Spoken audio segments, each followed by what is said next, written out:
शेतकऱ्यांच्या विविध मागण्यांसाठी शेतकरी संघटनेचे सांगली जिल्हाधिकारी कार्यालयावर पदयात्रा।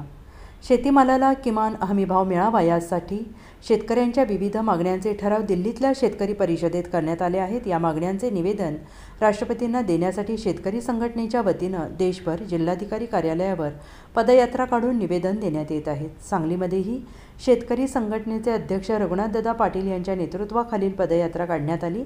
शहरातील विश्रामबाग चौक येथील क्रांतिसिंह नाना पाटील यांच्या पुतळ्याला पुष्पहार अर्पण करत जिल्हाधिकारी कार्यालयावर काढण्यात आलेल्या या पदयात्रेमध्ये शेकडो शेतकरी सहभागी झाले होते।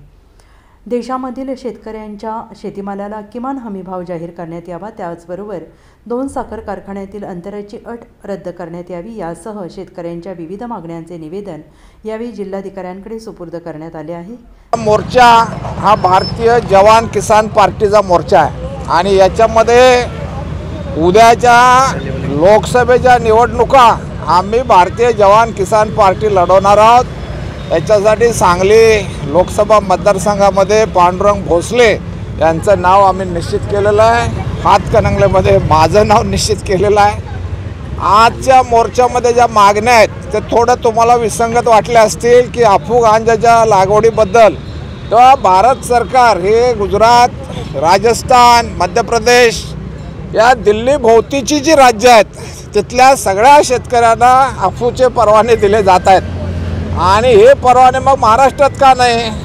सरकारची जर भूमिका असेल जे विकेल ते पिकेल, जर मग अफू विकत असेल तर मग पिकवायला काय हरकत आहे? आणि म्हणून आमची ही मागणी आहे। त्याचबरोबर सर्व शेतीमालावरील निर्यात बंदी उठल्याशिवाय आम्ही वीज बिल भरणार नाही, शेतीवरची कर्ज देणार नाही, कर कर्जा नहीं देंगे, बिजली का बिल भी नहीं देंगे ही घोषणा शरद जोशींनी केली आणि ती मिरज अधिवेशनात केली। आज त्या घोषणेपासून 40 वर्ष होत आली, आम्ही विजेची बिलं भरत नाही, कर्ज फेडत नाही, किंवा सर्व कर्ज माफ झाली पाहिजे ही आमची भूमिका आहे। त्याचबरोबर आज वन्य प्राण्यांनी हैदोस घातलेला आहे, शेती करणं अवघड झालेलं आहे, किंवा तोही कायदा रद्द झाला पाहिजे। जी घटना डॉक्टर बाबासाहेब आंबेडकरांनी लिहिली त्यामध्ये हे असले आचरट कायदे नव्हते। या सगळ्या घटना दुरुस्तीच्या नावाखाली यांनी हे जे काही घातलेलं आहे ते भारतीय घटना दुरुस्ती ही सगळी चुकीची शेतकरी विरोधी झाली।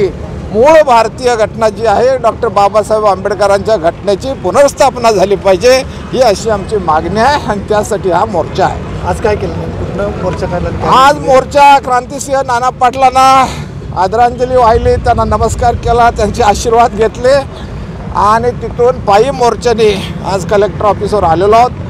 कलेक्टरना आम्ही निवेदन देणार आहे। आमचं निवेदन हे त्यांनी फक्त राष्ट्रपतींना पाठवायचं आहे। आम्हाला हे माहीत आहे की आता निवडणुका तोंडावर आलेत, हे सरकार काही करत नाही, परंतु येणाऱ्या सरकारने तरी ते करावं यासाठी राष्ट्रपतींच्याकडे आम्ही आमच्या मागण्या सादर करतो। अन्यथा या निवडणुकीत वोट की चोट दिल्याशिवाय आम्ही राहणार नाही ही आमची भूमिका आहे। Bureau report SBN Marathi Sangli.